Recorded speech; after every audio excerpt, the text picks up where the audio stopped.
Check out the amazing views from the penthouse of the state's Princess Victoria Kamamalu building, right across from the state capitol and Iolani Palace. Why has it been vacant for nearly 9 years?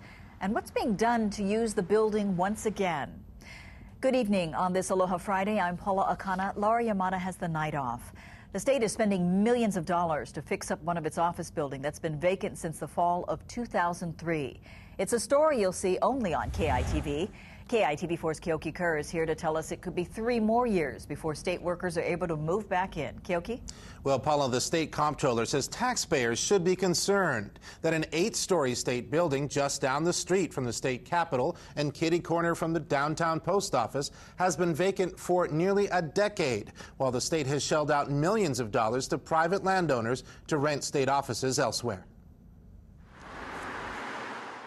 This is the Kamamalu building right across the street from Iolani Palace. More than 300 state workers moved out of here in November of 2003, and it's been vacant ever since. It's sad because I remember coming here when it was alive. State Comptroller Bruce Copa gave us a tour of the empty building this afternoon.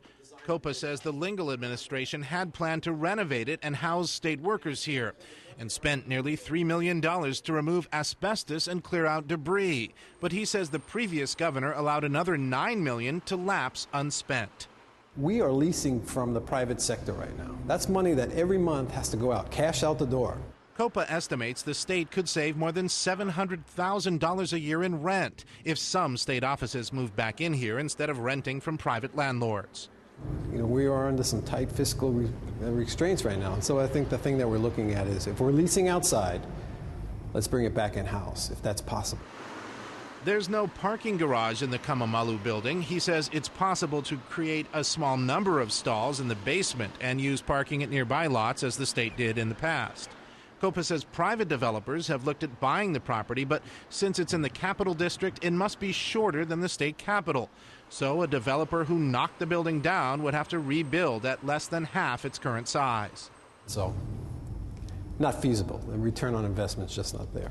The state legislature set aside $13 million this year for planning as well as work renovating the elevators, electrical, and plumbing systems here. This could be actually a showcase building for the future and not having to build it from scratch. But even with the $13 million being spent on those renovations in the next year, the state estimates about twice that much money, roughly $27 million, will be needed in all to complete the project. Copa is meeting with state departments that have expressed an interest in moving employees into the building next week, and he hopes to have renovations finished and employees move back in there within 3 years. Paula.